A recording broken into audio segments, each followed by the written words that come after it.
Hi, I'm Linda Hancock, um, head of the reopening team. The reopening team was started about 13 months ago. The board formed the team and tasked us with formulating a strategy for reopening when the time was right.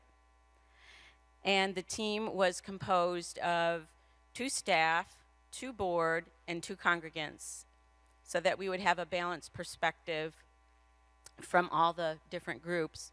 The 2 staff members are Des King and myself. The 2 board members are Ellen and a minister. And we had several ministers over the course of the year. And then for a few months, when we didn't have a minister, Dan Stasiak stepped in as a congregant rep for a couple of months. And then our congregant representatives are Hope and Neil. And between the 6 of us, we represented the entire spectrum of points of view on the pandemic. And so it was sometimes challenging to reach consensus, but we did, I'm happy to say. And so everybody's point of view was represented in the process, and I'm really happy about that. So we did countless hours of research, reading scientific articles and information. We tracked the government guidelines, the CDC, the state of Texas, the city of Austin, and also OSHA. And then we formulated a matrix, which was an internal document that we used to help us gradually phase in that kind of tracked with the city of Austin stages. And that helped us to make decisions in a more systematic way and not let our emotions cloud our judgment. And believe me, there were a lot of emotions.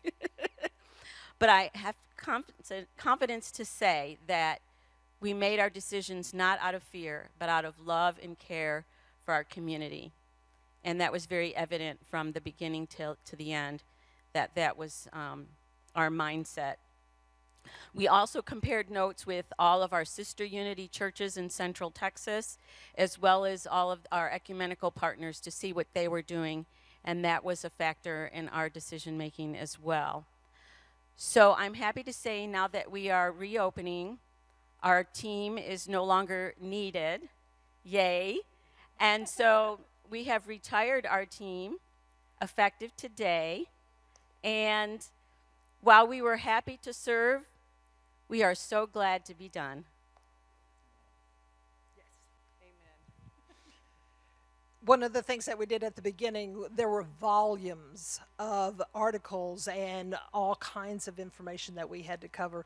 But I especially want to say a huge thank you to Linda for the multiple hours that she put in and was such a wonderful leader for us. And we are thrilled to be able, although we never closed the church, reopening is kind of a misnomer, but we are able to have everyone come back in person very soon.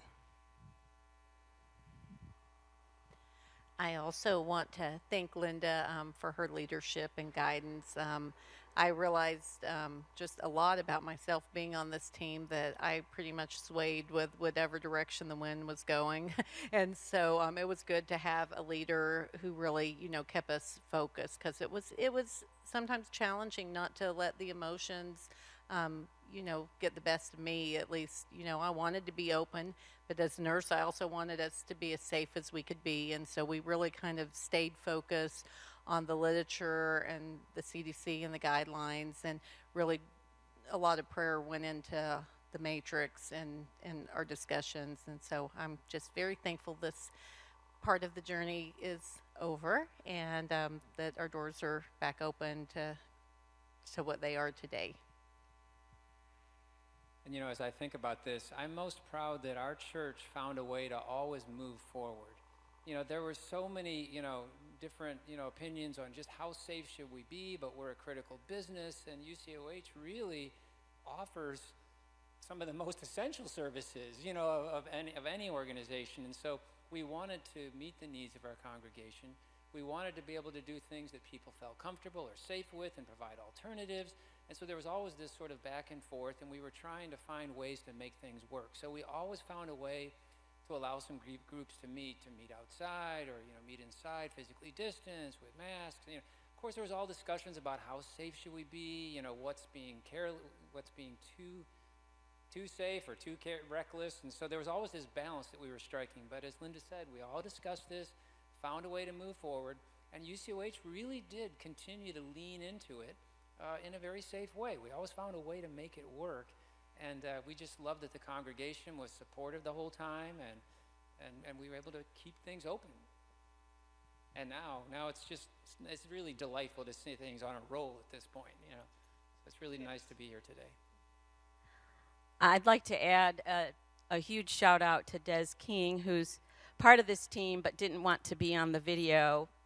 Des is our facilities staff person, and Des is the one who did all the measuring for the safe spacing on the campus. So all the chalking on the pavilion and on the sidewalks and the tape in the foyer and the circle dots on the pews and the tape on the carpet, all that work was done by Des.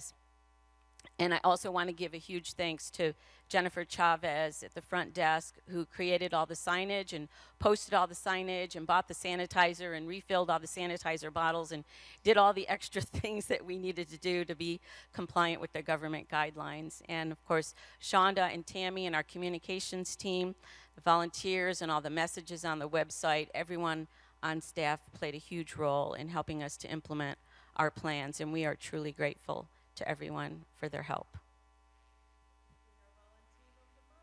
Here, I think we need to do this. No, put your hand. Oh,